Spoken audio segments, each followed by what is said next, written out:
have taken thy measure, bringer of light.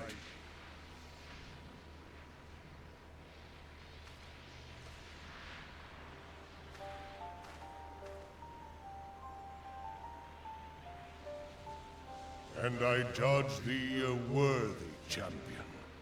The task of excising the sin that hath taken root in man's heart is thine. Shrink not from employing thy strength in service to the forest and the wider realm beyond. Like hungering shadows do the enemies of harmony gather, and meekness will but feed them. If man is to be delivered from the dark, it shall be by thy guiding light alone.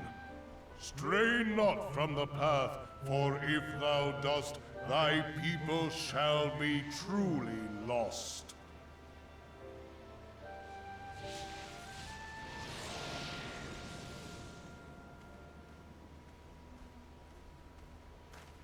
Thou hast slain the Lord of Levin. A regrettable act, but a necessary one.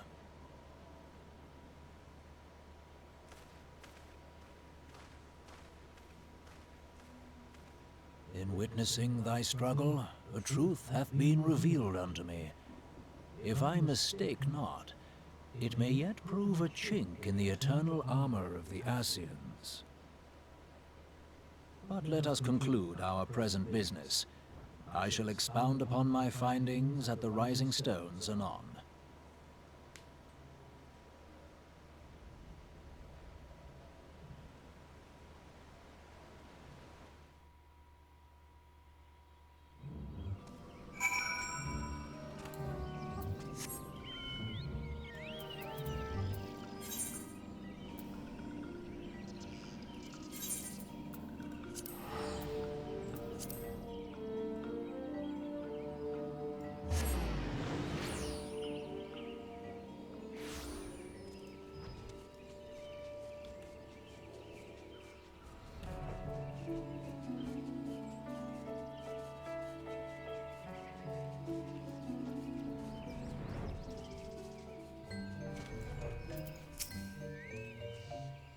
Amkip, you have returned. Dare ask how Ramu received your visit. He challenged you to a test of arms. It is well that you have some experience in such matters. Pupils of both Gridowni and Little Celestial will be relieved to hear that the Lord of Levin has accepted you as the forest champion of peace. You have performed a monumental duty this day, Amkip. All the students here must be informed of your deeds at once.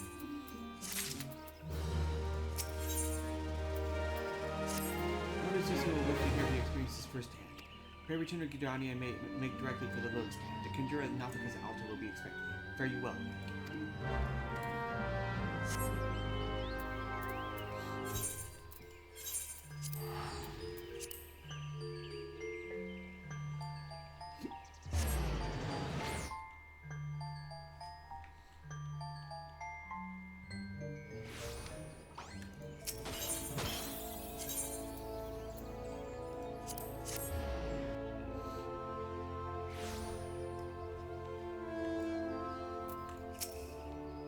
Welcome back, Honored Sir.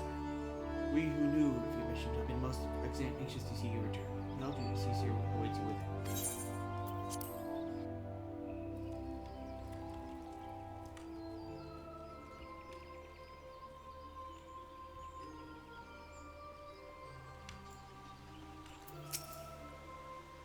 I fancy my presence was more help than hindrance during our troubles with the Leviathan, but this time, well, even I have my off days.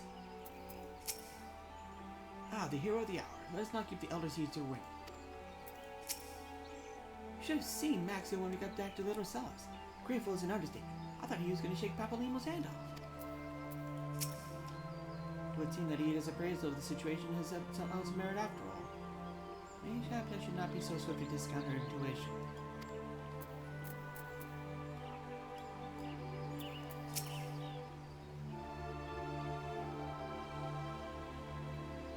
You are returned to us, dear friend, and none the worse for bearing the heavy burden which I did press upon you. Most glad am I of this. I am informed that your efforts to negotiate a peace with Lord Ramu ended in conflict. Pray tell me, what befell?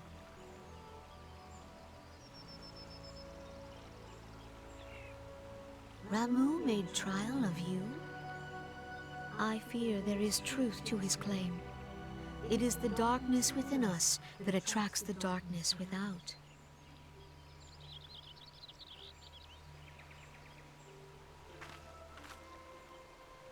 It cannot be denied that misfortune follows man. For evidence, one need only look to the conflict brewing in Cartamel, or to the rising flood of refugees. Our shared struggle against the Empire should have served to seal our union. Yet the ties which bind the Alliance strain under the weight of gross self-interest. As the scars of the calamity begin to fade, so too does our sense of common purpose. Yet now is scarce the time to forget our shared responsibility. If this new-sprung realm is to survive beyond its infancy, it must needs be nurtured by all.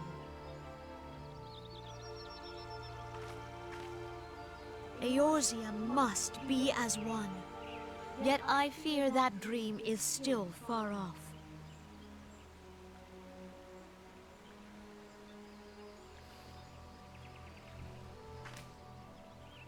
On behalf of the people of Gridania and the elementals both, I thank you for all that you and your fellow scions have done. Full oft have I been compelled to look to you for aid of late, and offered all too little in return. As leader of this nation, I shall endeavor to prove a more worthy ally to your cause henceforth.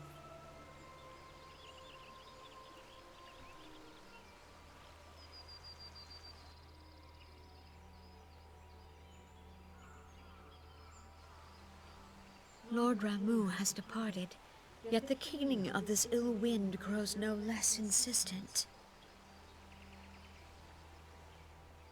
Voices of the forest, pray speak and I shall listen. What unseen evil begets this unease in my heart?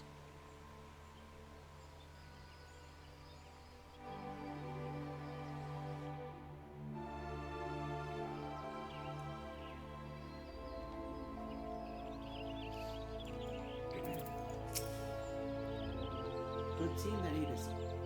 Appraisal of the situation held to merit. Okay, I already said that. And I already said that. I didn't get new dialogue on exiting the Lotus Gate.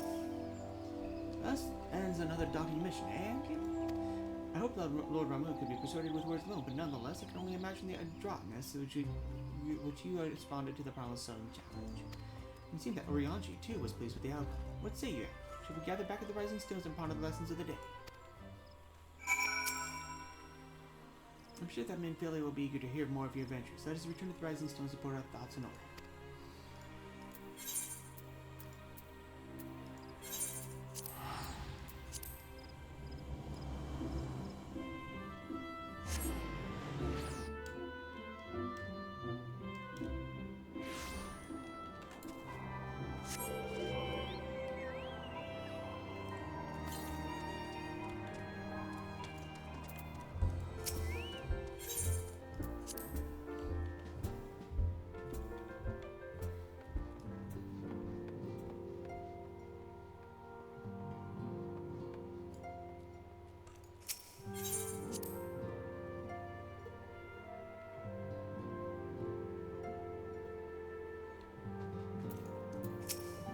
Welcome back, Amkip. Word of your momentous encounter with the Lord of Ramu precedes you.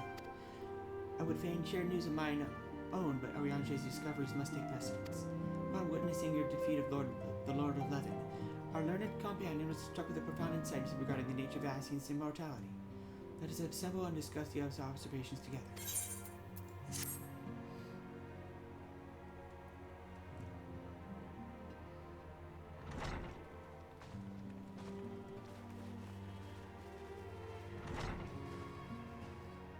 If everyone is ready, let us begin. Urianger, the floor is yours.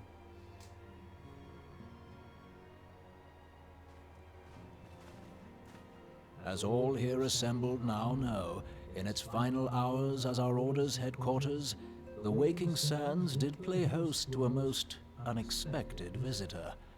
I speak of the Ascian clad in white, Elidibus. Unwelcome though his presence was, his words that day did serve to confirm a truth long suspected, that the Ascians are eternal beings, to whom physical destruction is as a temporary inconvenience.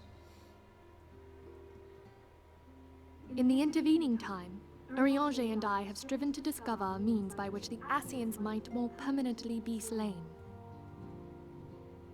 And 'tis my belief that we have found the thread that will allow us to unravel the twisted skein of their existence. In the moments prior to Leviathan's most recent manifestation, the Sahagin elder who summoned him was observed to undergo some manner of ascension. The etheric readings taken by Y'shtola at the time of this transfiguration have proven most enlightening. The disruption to the flow of ether was sudden and dramatic. So tangible was the agitation, I scarce had need of my goggles. The significance of Y'shtola's readings might better be understood in the context of mine own, taken at the instant of the Lord of Levin's demise. Unlike the Primal, the Sahagin was not subject to etheric dissipation. Before discussing our new discoveries, it may benefit us all to recall what we know of etheric behavior.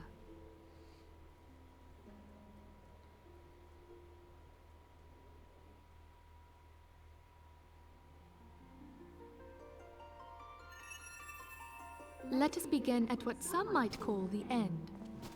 When we who dwell in the material realm die, our spirits dissolve into the flow of ether and are returned to the ethereal realm. In turn, the restless energy which suffuses that plane streams back into our world, giving rise to new life. 'Tis as the heavens did decree, the way of all mortal souls.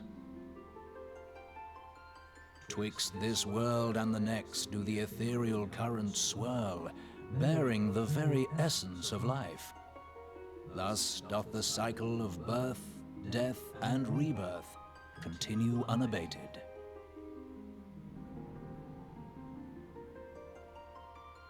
Primals behave somewhat differently. In order to manifest and then maintain a physical presence in this realm, they must consume vast quantities of ether, most often in the form of crystals. Though they may seem to live, their flesh is but ether given shape.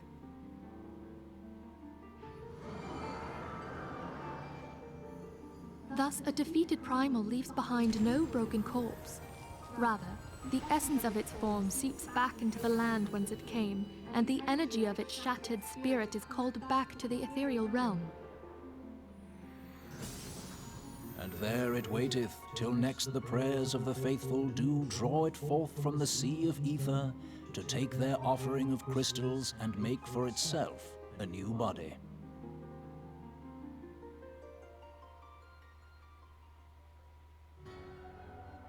Which brings us on to the third group, the so-called immortals. They exist in a manner all their own. Quite. Even as the Sahagin elder fell to the Admiral's musket shot, I witnessed the release of an ethereal cloud, which immediately took possession of a nearby minion. A soul that dissipateth not upon the death of the flesh. The secret of life everlasting, and in the claws of a Sahagin no less. But I wonder, what would happen to one of these obstinate spirits should there be no suitable host for it to claim? If mortal death entails a return to the ethereal realm, it seems doubtful that the soul of an immortal would venture there. Nay, it merely withdraweth the distance, unto the shore of the ethereal sea, perchance, but no further. It exists in neither this realm nor the next, abiding instead in the space that lies between them. The Ascians took control of Thancred by means of a crystal of darkness, an artifact which, if our theories are correct, serves as a gateway to the place I have just described. I was hoping people had forgotten about that. I am sorry, my friend. For a mercy, the weary road of our research hath brought us unto an answer. The Sahagin ascended to an immortal state, but he did not possess a crystal of darkness through which to flee this realm. Thus was he consumed by Leviathan. If we could entrap the spirits of defeated Ascians in like manner, and thereby deny them resurrection,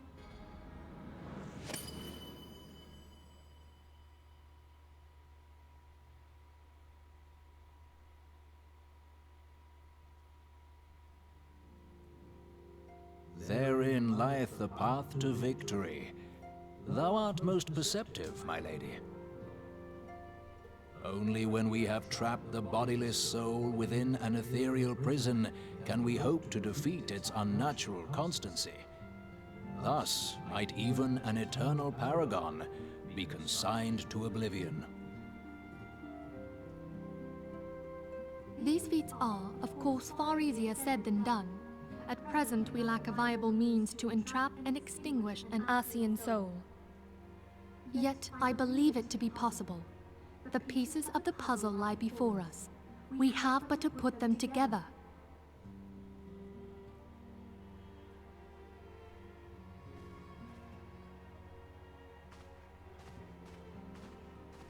I will depart at once to convene with the sages of Sharlayan. Together shall we divine the steps by which our goals may be achieved. I have the utmost faith in you, Archon.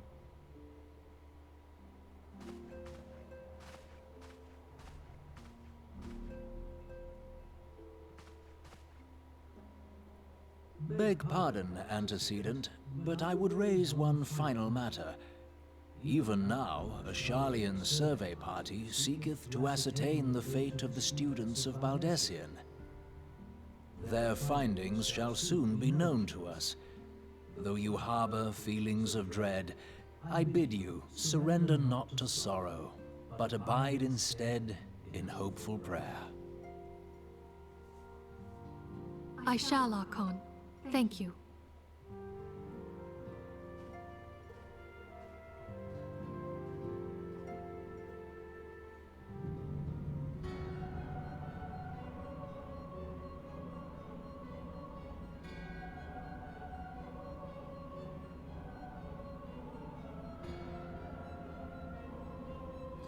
The Lord of Levin is returned to the Aether, as was Leviathan before him.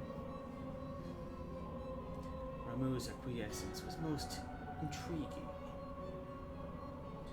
Infernal Vortex Crag, War on Levin, all have now been humbled by the bringer of light. The limitless potential men, Hadlin's servant grows mightier by the day.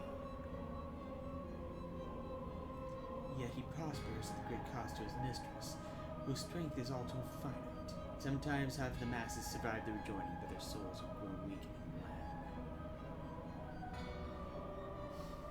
Yet, even as it enervates, the outer powers are mastered.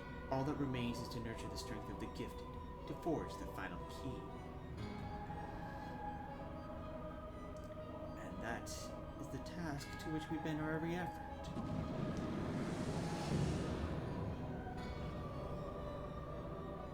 Divine seeds wherever want to quicken an Aesir's fertile soil. We need only to lead men to the field, and by their eager hands shall a new deity reign rise. That which was shattered can be made anew, and the one true God shall come again.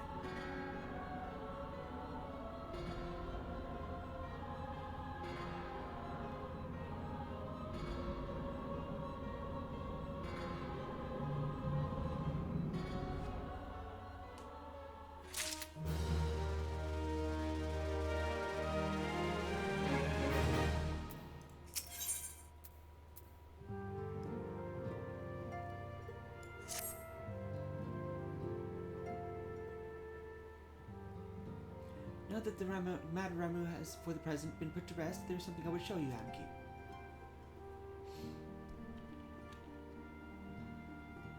It is a letter of thanks sent by the leaders of the Arizona Alliance, acknowledging the Science tireless service to the realm.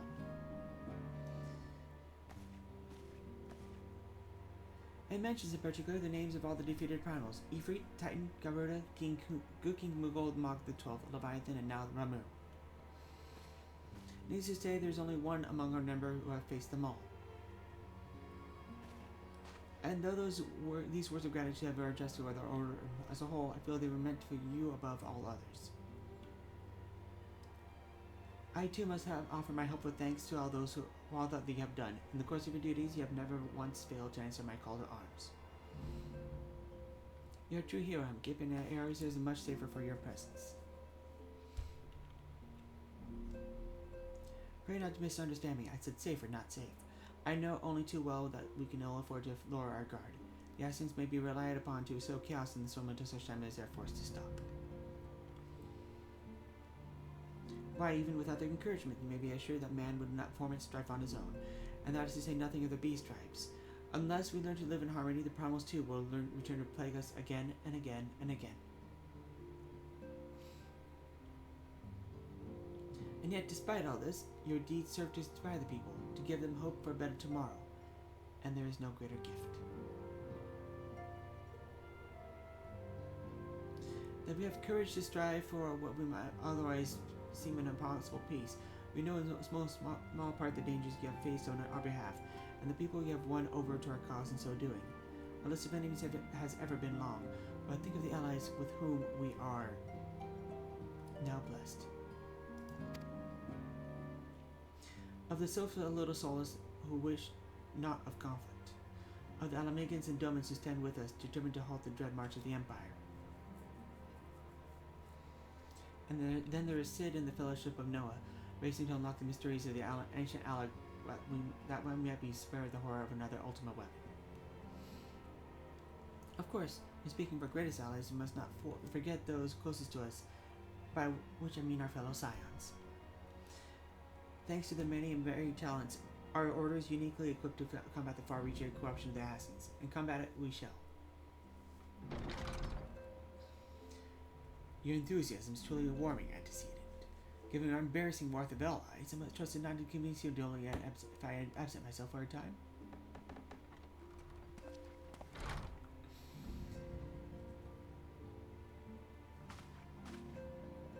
Alpha now, I take it that the troubles in Ul'dah no longer require your attention. There's yet some rumblings of discontent, but the air of simmering violence is largely dissipated.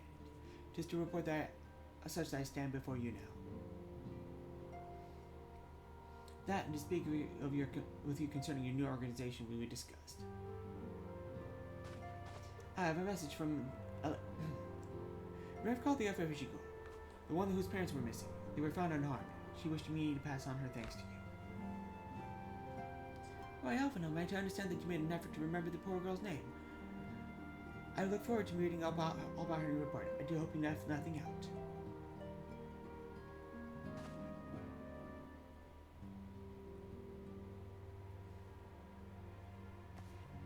Amkip, you have been away from Rev and his toll for some time now, I believe. Might I suggest you put the affairs of the realm to one side for the moment and take this opportunity to reconnect yourself with the town. Which reminds me, one of the Doman children recently inquired as to your whereabouts. Yozan was his name. I believe he has some small matter he wished to share with you. Why not oblige him with a visit?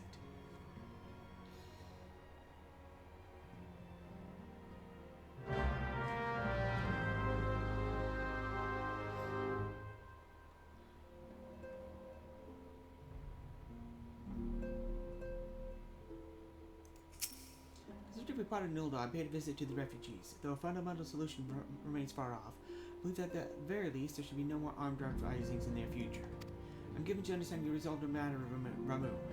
I will ask my affiliate for a report when we speak. You've done well. I realize you must be quite tired from your travails, but I would most appreciate if you could find the moment to speak with young Yozan. He has been through much in his own right, I am sure.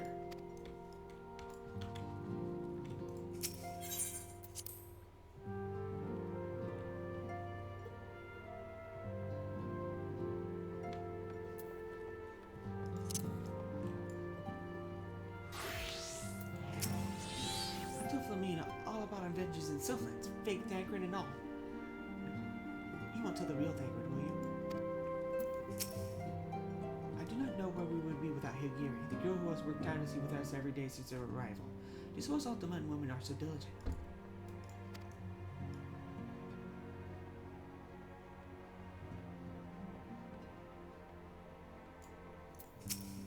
Many of our countrymen have found work as frontier hands, hoping to support suppliers in continuous expansion of evidence tool. I'm tasked with keeping the equipment here in good repair. It's not particularly glamorous work, but I will help in whatever way I can. 137, 138, 130. Oh, hello there. Charles is keeping inventory. Flamine tells me he's finally important. Oh dear, I seem to have lost count.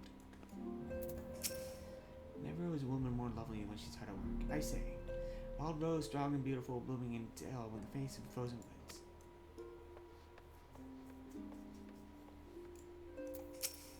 Despite all the hardship they have faced, the younglings pursue their training with a great zeal. The older ones would do well to follow the example. Amkip, care to watch the lessons before you journey on your way? Dare say your presence will go far and inspire the younglings.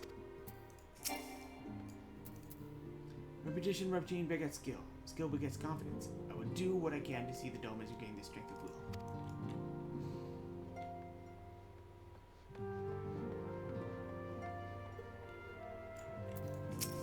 The storm has passed and a moment's quietude is ours. Chitara is using her newfound time to further her studies, and I will follow her example.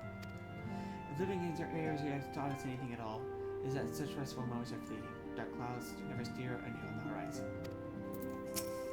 With the dome and younglings dashing around hither and yon, it's hardly a moment of peace to be had. That said, traveling with Ida, it's not as if I knew much peace to begin with. Yozan's always been the stronger of us, but even he's no match for Kaharu when she's mad.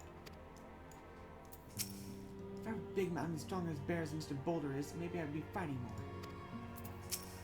Are you taking a rest too? Promise you'll play again with us soon. The game of hide and seek with the best bay was the most fun I've ever had in forever.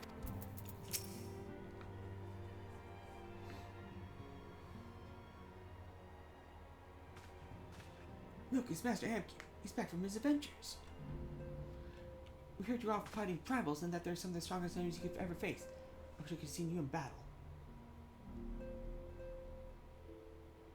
Anyway, we want you all to be heroes too, so we founded from our very own Doman's Adventure Guild to protect all Domans.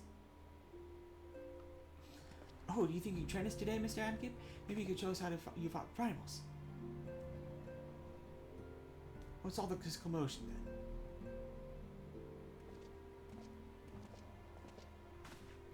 Mr. Boulder, Mr. Colton, do you know Mr.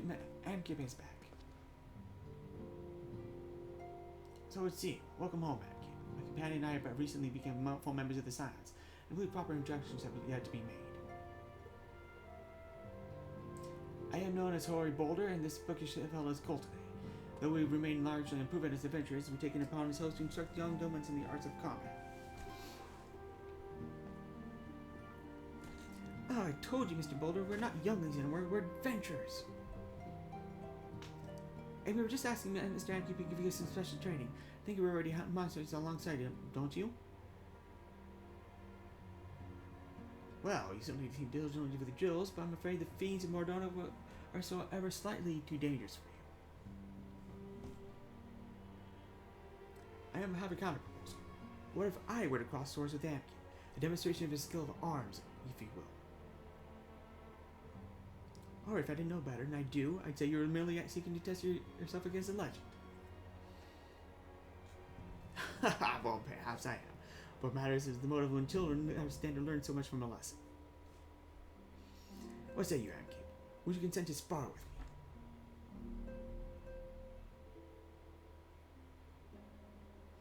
me? Alright, we'll have to have a tournament. Come everyone, we must prepare our gear for our outing.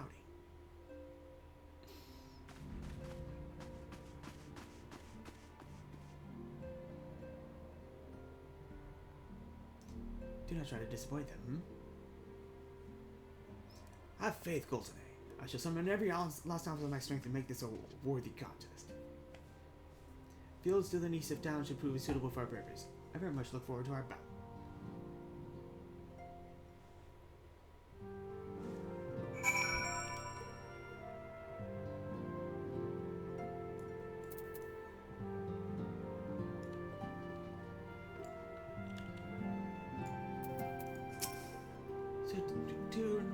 heroes, conscience and state. May we stop out not so well sauce brigade. Oh, hello again. Flamini's been teaching me some airs and ballads. Though I hail from a faraway land, there's something about music that truly transcends borders. Akira has told me about a Doman tea, which is the most remarkable fragrance. What would not give to taste it for myself? Nothing warms me like Akira's tea. Truly, it is a salt for the body and soul. Just as some of the children possess wisdom beyond their years, some adults are little more than children writ large. Remember this, and it shall save you a measure of frustration in your dealings with those around you. I dare say they heard you talking one way. Your dranker dashed out 1 month ago. When will they ever start acting their age?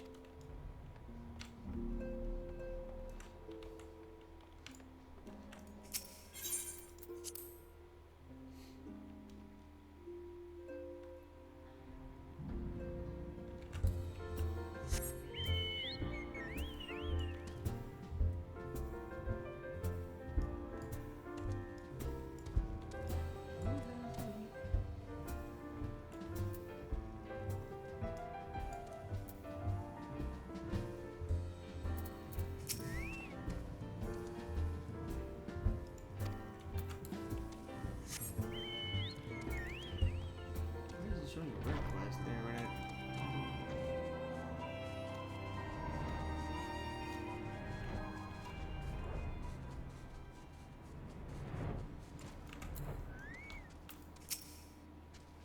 Since becoming a scion, I have much opportunity to hear news of your epic deeds. I must confess that my excitement rivals even the children that they possibly could see firsthand. He left the Rising Stones. Master Thangrid asked us where we're going. Told him we were off to watch you and Mr. Boulder fight, and he looked very surprised. I hope we haven't made him cross. Mr. Amkip is here. Let the battle begin. We had a master of lessons back in Doma, and he taught us what he taught us is very different from Mr. Boulder. I'm not sure which way is better, but I think I like them both. Is sparring dangerous? I don't think I want to see anyone else being hurt.